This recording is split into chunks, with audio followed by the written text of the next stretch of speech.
یہ میں دعوت دوں گا استاذ گرامی استاذ محترم حضرت حافظ مسعود عالم صاحب حافظ اللہ تعالیٰ کو تشریف لائیں۔ حضرت کی گفتگو کے بعد ہم وہاں پھٹی نظم کریں گے اور دعا ہوگی۔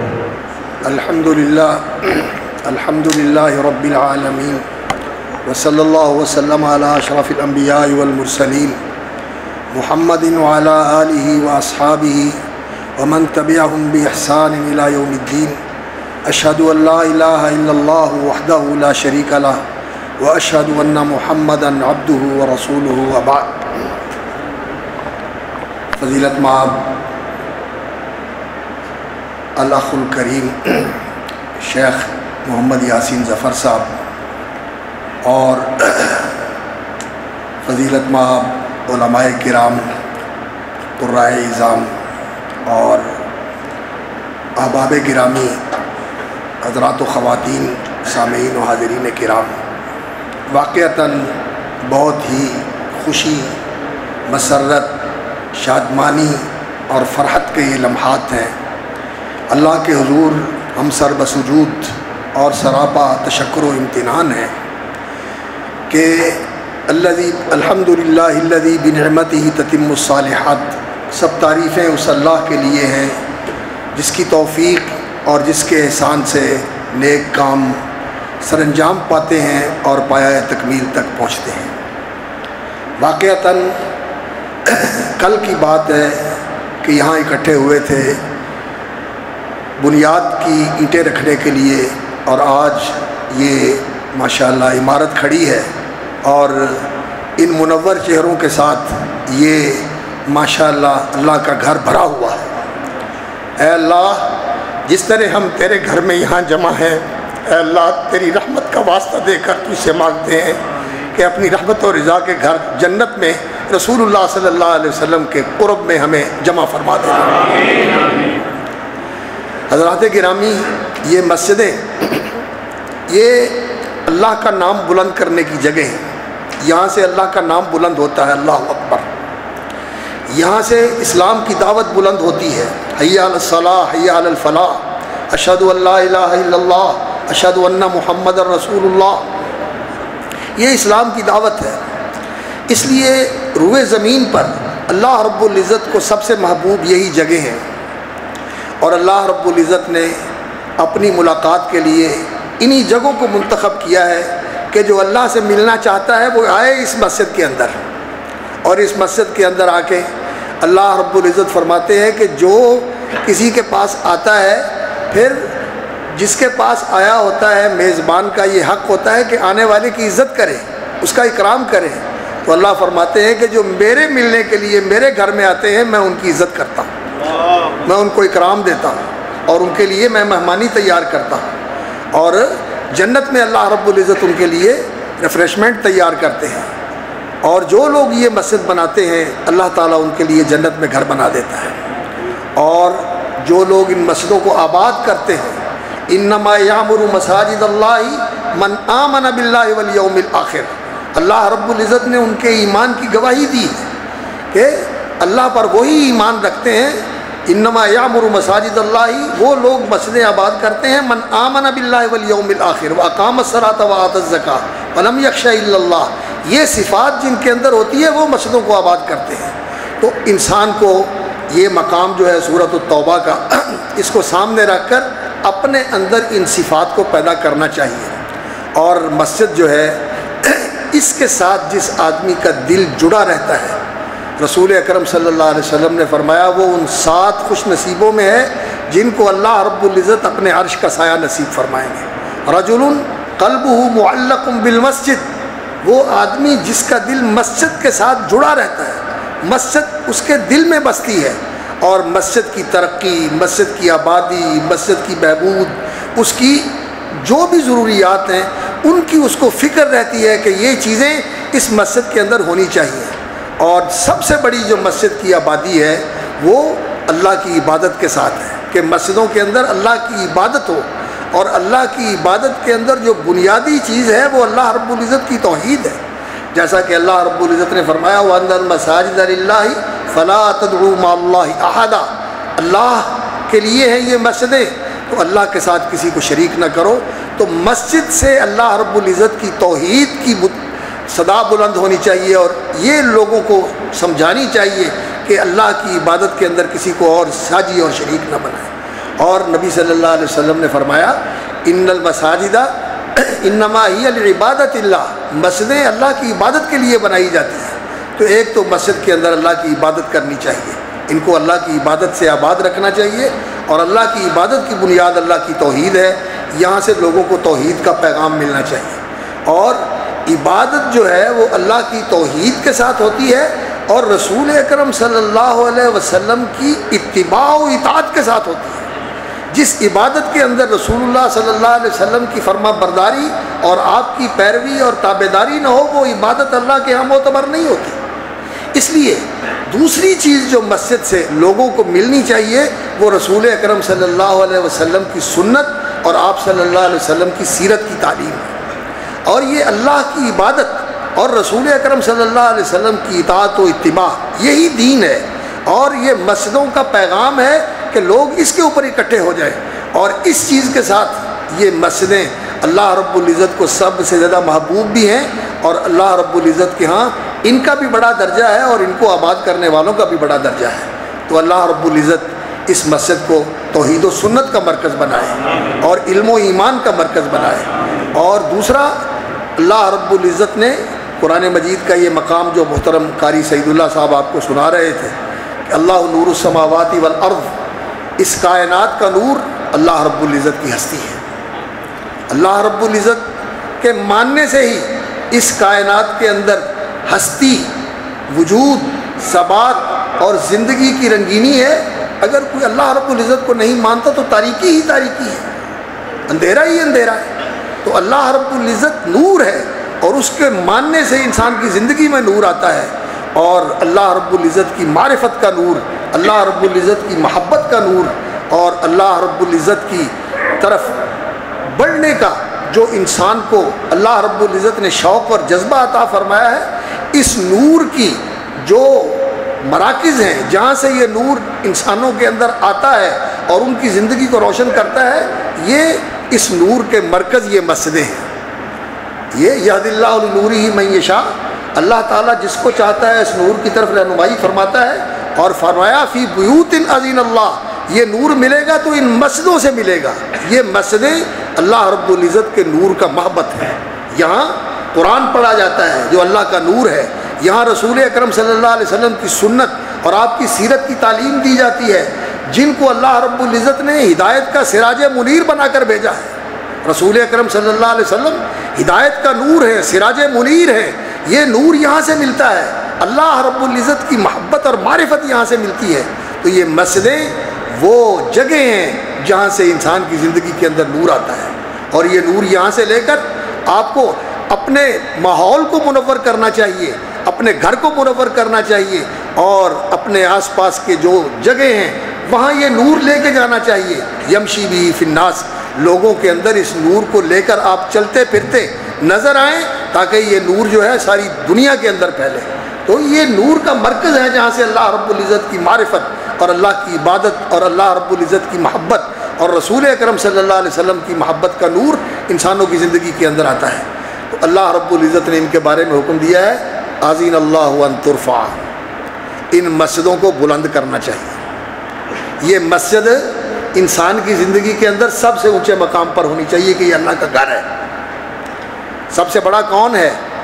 اللہ اکبر، لہ الکبریاء فی السماوات والارض. اور اس روئے زمین پر سب سے بڑا گھر مسجد ہے، پریزیڈنسی نہیں، پی ایم ہاؤس نہیں، اور کوئی عدالت نہیں، سپریم کورٹ نہیں، پارلیمنٹ نہیں. سب سے بڑا گھر وہ گھر ہے جو اللہ کے نام سے منسوب ہے. بیت اللہ، مسجد نبوی، مسجد اقصی اور ان کی بیٹیاں جو روئے زمین کے اوپر موجود ہیں، یہ سب سے عظیم جگہ ہیں، یہ سب سے بڑی جگہ ہیں. اور جو یہاں آتے ہیں وہی بڑے ہیں، اور جنہیں یہاں آنا نصیب نہیں وہ پھٹکارے ہوئے اور دھتکارے ہوئے. جنہیں اللہ کی بارگاہ میں آنا نصیب نہیں ہے وہ بے شک بہت بڑے ہوں اپنی نظر میں، اور لوگوں کی نگاہ میں اللہ کے ہاں ان کی کوئی حیثیت نہیں ہے. اللہ کے یہاں ان کی کوئی حیثیت نہیں۔ اللہ رب العزت جس کو عظمت دیتا ہے اپنے گھر میں آنے کے لیے اللہ اس کو توفیق دیتا ہے، اسے اللہ رب العزت عزت دیتا ہے، اللہ رب العزت اسے اپنے سامنے جھکنے کی توفیق عطا فرماتا ہے۔ للہ العزت ولرسولہ وللمؤمنین، تم لوگ جا کر عزت ڈھونڈتے ہو کافروں کے پاس، ایبتغون عندہم العزت، یہ تمہیں عزت دیں گے؟ خدا کی قسم ان کے لیے ذلت مقدر ہے، اور جو ان کے قدم چاٹتے ہیں ان کے لیے بھی دونوں جہان کی ذلتیں مقدر ہیں۔ عزت ملے گی تو اللہ کے گھر میں آ کے ملے گی، اور عزت ملے گی تو رسول اکرم صلی اللہ علیہ وسلم کے قدموں سے ملے گی، عزت ملے گی تو اللہ کے سامنے جھکنے سے ملے گی۔ اللہ رب العزت نے اس مسجد کو بلند کرنے کو حکم دیا، اذن اللہ ان ترفع ویذکر فیہا اسمہ، اور یہاں اللہ کا نام لیا جائے، یسبح لہ فیہا بالغدو والآصال، یہاں اللہ کی تسبیح کرتے ہیں، اس کی حمد بیان کرتے ہیں، اس کی تسبیح بیان کرتے ہیں، بالغدو والآصال، صبح بھی اور شام بھی۔ کون لوگ؟ رجال اللہ تلہیہم تجارت ولا بیع عن ذکر اللہ، دنیا کے دھندے، ان کے بزنس، ان کے کاروبار، ان کی مصروفیات، یہ انہیں اللہ کی یاد سے غافل نہیں کرتی۔ لا تلہیہم تجارت ولا بیع عن ذکر اللہ واقام الصلاۃ، نماز سے غافل نہیں کرتی، واقام الصلاۃ وایتاء الزکاۃ، اور زکوٰۃ دینے سے غافل نہیں کرتی۔ وہ اللہ کا حق مانتے ہیں اس مال کے اندر جو اللہ رب العزت نے دیا ہے، اور اپنی زندگی کے اوقات میں وہ یہ سمجھتے ہیں کہ میرے اللہ کا حق ہے کہ جب اس کے نام پہ پکار آ جائے تو میں جاؤں، اور یہ وقت میں اللہ رب العزت کی بارگاہ میں جا کے سجدہ ریز ہو کر اور اس کے سامنے اپنی بندگی کا نذرانہ پیش کر کے اس زندگی کو میں اپنے لیے جائز قرار دوں۔ جس زندگی میں اللہ کی بندگی نہیں ہے وہ زندگی معرومی کی زندگی ہے، بدنصیبی کی زندگی ہے۔ سعادت کی زندگی وہی ہے جس زندگی کے اندر اللہ رب العزت کی بندگی ہے، اللہ کی عبادت ہے۔ زندگی آمد برائے بندگی، زندگی بے بندگی شرمندگی، یہ تو انسان کے لیے شرم کی بات ہے کہ جس اللہ نے زندگی دی ہوئی ہے زندگی میں اللہ رب العزت کے لیے صحیح نہ ہو۔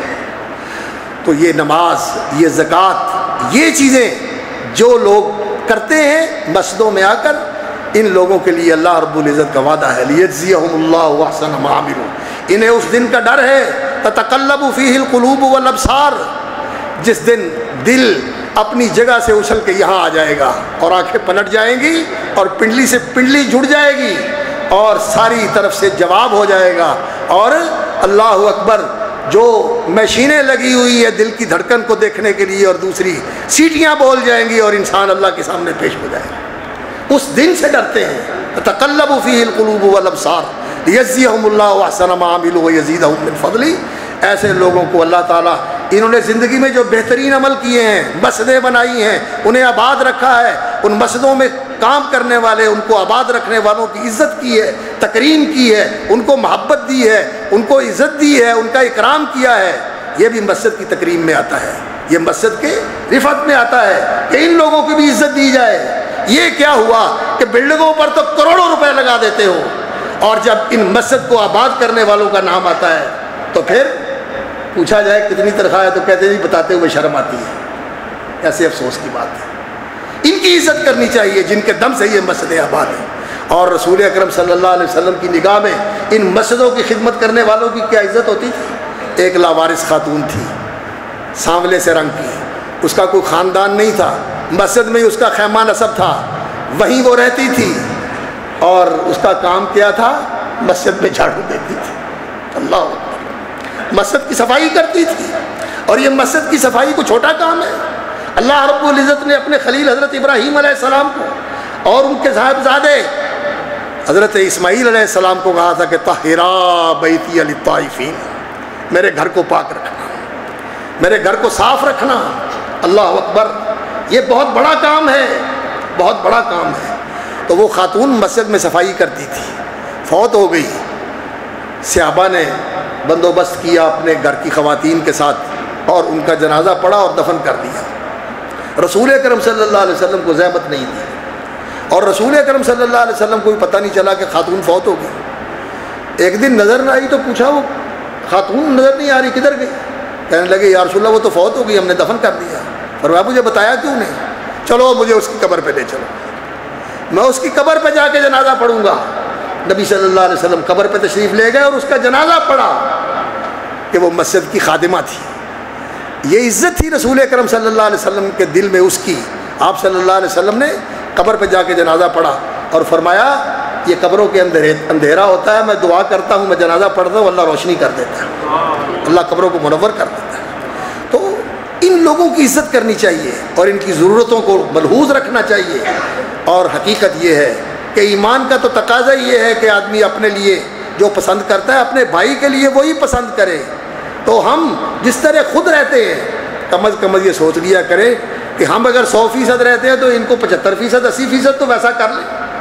لیکن یہ کیا ظلم ہے کہ ہم تو رہیں 100% اور ان کو 10% پہ رکھیں اور توقع کریں کہ یہ لوگ جو ہے نا اسی طرح کرتے رہیں۔ نہیں میرے بھائیو، یہ حق بنتا ہے ان کا، اور ان مسجدوں کی رفت کا یہ تقاضا ہے کہ ہم اس چیز کو ملحوظ رکھیں۔ اللہ رب العزت اس مسجد کو آباد رکھے، اور جن لوگوں نے اپنی والدہ کے لیے یہ مسجد بنائی ہے اللہ تعالیٰ ان کی والدہ ماجدہ کو جنت الفردوس میں اعلیٰ مقام عطا فرمائے، اور یہ بنانے والے بھی انشاءاللہ اللہ تعالیٰ ان کو بھی جنت میں گھر دے۔ اور اپنی اولادوں کو مسجدوں سے جوڑو، مسجدوں میں ان کو بھیجو تعلیم دینے کے لیے۔ ٹھیک ہے آپ گھر میں پڑھا لیتے ہیں، لیکن مسجد میں آ کے پڑھنے کا اور اجر ہے، اور اجر ہے مسجد میں آ کے پڑھنے کا، آنے کا، جانے کا، یہاں آ کر پڑھنے کا بہت اجر و ثواب ہے۔ مسجدوں میں آ کے بچوں کو پڑھائیں اور یہاں بھیجیں، آپ ساتھ آ جائیں، اور بھی پڑھیں، آ کے ان کو بھی پڑھائیں۔ اور مسجدوں کے اندر تعلیم کے ساتھ تربیت کا بھی اہتمام ہونا چاہیے۔ اور تربیت کیا ہے کہ جو چیز نظر آئے دین کی کوتاہی کی، اخلاق میں، بولنے میں، کھڑے ہونے میں، بیٹھنے میں، یا زندگی کے کسی بھی معاملے میں، اس کے بارے میں بتایا جائے کہ یہ قابل اصلاح ہے، اس کی اصلاح کرو۔ اور ہمیں تو اگر بتایا جائے تو کہتے ہیں اللہ میں نے نشانہ بنا کے گل کی تھی، یہ مولوی کے ہو جائے ڈر لوگوں ٹوکتا رہتا ہے، یہ لوگوں نے کیڑے کاٹ دیں۔ اور میرے بھائی اگر کیڑے نہیں نکلیں گے تو پھر قبر میں کیڑے پڑیں گے، جا کے نکال لو ان کو، یہاں سیدھے ہو جاؤ، ٹھیک ہو جاؤ۔ مسلمان کا آئینہ ہوتا ہے۔ اس لیے اگر مسجد کا ماحول، تربیت کا ماحول نہ ہو، اصلاح کا ماحول نہ ہو تو یہ ادھورا کام ہے۔ مسجد میں تعلیم بھی ہونی چاہیے، تربیت بھی ہونی چاہیے۔ اللہ رب العزت ہمیں توفیق عطا فرمائے کہ ہم ان مسجدوں کے ماحول کو زندہ کریں، اور پھر مسجد کا ماحول، مسجد میں آئے تو ماشاءاللہ پاکیزگی ہے، فرما برداری ہے، اور مسجد کے اندر دینداری ہے، دین کا تمسک اور التزام ہے، اور شریعت کی حدود کا پاس اور لحاظ ہے۔ اور باہر گیا تو سب کچھ ختم نہیں۔ رسول اکرم صلی اللہ علیہ وسلم نے فرمایا ہے جعلت لی الارض مسجدا، اللہ نے میرے لیے ساری زمین مسجد بنائی ہے۔ یہ مسجد کا ماحول یہاں سے لے کے پوری زمین کے اندر اس کو عام کرو، ایسی زندگی گزارو فرما برداری کی، عبادت گزاری کی، رسول اکرم صلی اللہ علیہ وسلم کی تابع داری کی جیسی مسجد میں گزارتے ہو۔ دکان پہ بھی تابع دار اور فرما بردار، گھر میں بھی تابع دار اور فرما بردار، عدالت کی کرسی میں بھی، پارلیمنٹ میں بھی، پریزیڈنسی کے اندر بھی، پرائم منسٹر ہاؤس کے اندر بھی، جہاں بھی ہو اللہ کا عبادت گزار، فرما بردار، اور رسول اکرم صلی اللہ علیہ وسلم کا تابع دار اور پیروکار بن۔ جعلت لی الارض مسجدا وطہورا۔ تو پھر دیکھ اللہ رب العزت کی رحمتیں اور برکتیں کیسے نازل ہوتی ہیں۔ وَلَوْ أَنَّ أَهْلَ الْقُرَىٰ آمَنُوا وَاتَّقَوْا لَفَتَحْنَا عَلَيْهِمْ بَرَكَاتٍ مِّنَ السَّمَاءِ وَالْأَرْضِ۔ اللہ کہتے ہیں میں آسمان و زمین سے برکتوں کے اور رحمتوں کے دروازے کھول دوں گا۔ یہ IMF کے پاس جانے کی ضرورت نہیں پڑے گی، ورلڈ بینک کے پاس جانے کی ضرورت نہیں پڑے گی، یہ بھیک کی کشکول اٹھانے کی ضرورت نہیں پڑے گی۔ کاش تمہارے کان کھلے ہوں اور تمہارے دل میں یہ بات اتر جائے، اللہ رب العزت تمہارے کان کھول دے، اور اللہ رب العزت اس کے لیے تمہارے سینوں میں جگہ پیدا کر دے۔ وآخر دعوانا الحمدللہ رب العالمین۔ سے جتنی گفتگو اور الحمدللہ بند و نسائے ہم نے مشائخ سے سنے، استاذ محترم دعا فرمائیں گے۔ قاری نوید الحسن نقوی صاحب تشریف لائے ہیں، میں استاذ گرامی کو خوش آمدید کہتا ہوں۔ تو نماز کا بھی چونکہ عصر کی نماز کا وقت ہے، آپ نے کھانا بھی کھانا ہے، اور جس کو شوگر نہ بھی ہو اس وقت تک تو اس کی بھی شوگر لو ہونے لگ جاتی ہے۔ ماشاءاللہ 12 بجے سے پہلے کہ آپ تشریف لائے ہوئے ہیں، اللہ تعالیٰ صبر کرنے والوں کے ساتھ ہے، انشاءاللہ اچھی چیز اللہ عطا فرمائیں گے۔ تو استاد جی دعا فرمائیں گے، اور استاد جی کی دعا کے بعد آپ نے ہلنا نہیں، یہیں بیٹھے رہنا ہے انشاءاللہ۔ بیٹھیں گے نا انشاءاللہ؟ اس طرح محبت والا ماحول بنا ہوا ہے، ڈسپلن اور نظم والا۔ ہم نے باہر استاد جی سے تختی لگوانی، اس کے افتتاح کی دعا پہلے کر لیتے ہیں تاکہ سارے دعا میں شریک ہو جائیں۔ وہاں نا دعا میں شریک نہیں ہو سکیں گے، آواز نہیں سب کو پہنچے گی، تو پھٹی کے فوراً بعد ہی یہ 2-3 منٹ کا پروگرام ہے باہر کا، آپ اب جہاں جہاں بیٹھے ہیں آپ کو کھانا یہیں سرو کیا جائے گا۔ میں گزارش کروں گا استاد جی کے لیے کہ سب کے لیے دعائیں خیر فرمائیں۔